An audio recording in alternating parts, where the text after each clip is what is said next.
నార్పల మండలం కేశపల్లి గ్రామంలో ప్రసాద్ వారితో పాటు ఉండేటువంటి గ్రామ రైతులు ఈరోజు మొక్కజొన్న పంట నష్టపోయి తీవ్రంగా ప్రభావం కలిగించింది. దానికి కారణం ఉగాది పండగ రోజు తెల్లవారుజామున వచ్చినటువంటి భారీ వర్షాలు, ఈదురుగాలులతో మొత్తం మొక్కజొన్న పంట అంతా కూడా నేలమట్టమైంది. ఇక్కడే చూస్తున్నాం 3 ఎకరాల 67 సెంట్లకు పైగా ఉన్నటువంటి ప్రసాద్ వారి సొంత పొలంలో మొత్తం పంట చేతికొచ్చేకి ఇంకొక నెల రోజులు గడువులో చేతికొచ్చేది, కానీ మొత్తం నేలమట్టం అయిపోయింది. ఈ రోజు ఆ కంకి లేపడానికి వీలు కాదు. అట్లా అని చెప్పేసి భూమి మీద వదిలేస్తే మొలకలు వచ్చి ఉన్న ఆకొద్ది పంట కూడా పూర్తిగా నాశనమయ్యే పరిస్థితి కనపడుతుంది. ఈ రోజు ఎకరాకు సుమారుగా 35 నుంచి 40 వేల రూపాయలు పైగా రైతులు ఖర్చు పెడుతున్నామని చెప్తున్నారు.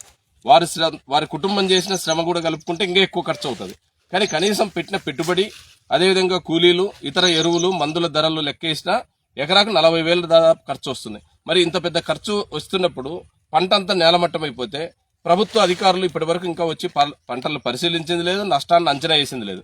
నిన్న ముఖ్యమంత్రి గారు చెప్పారు, ఈరోజు పత్రికల్లో కూడా మనం చూస్తాం, అకాల వర్షాల వల్ల దెబ్బతిన్నటువంటి పంటలన్నింటినీ వెంటనే నమోదు చేయండి అని చెప్పేసి ఆయన ఆదేశించినాడు.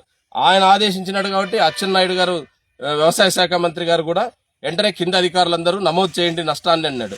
పైనుంచి ముఖ్యమంత్రి నుంచి వ్యవసాయ శాఖ మంత్రి పత్రికలకే తప్ప వాస్తవానికి ఫీల్డ్లో ఇంకా ఇప్పటి వరకు ఆ పని చేపట్ల.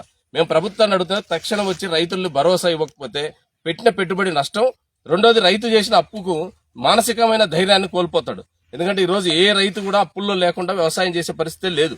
అప్పుల మీద ఆధారపడినటువంటి రైతులు పంట నష్టపోయినప్పుడు ప్రభుత్వం తక్షణం ఆదుకుంటుందనే నమ్మకం కలిగితే కనీసం కొంతలో కొంతైనా వాళ్ళు ధైర్యంగా బతకగలరు.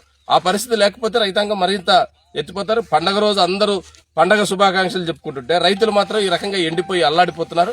కాబట్టి మేము ప్రభుత్వ అధికారులను కోరుతున్నాం, తక్షణం పంటను పరిశీలించండి.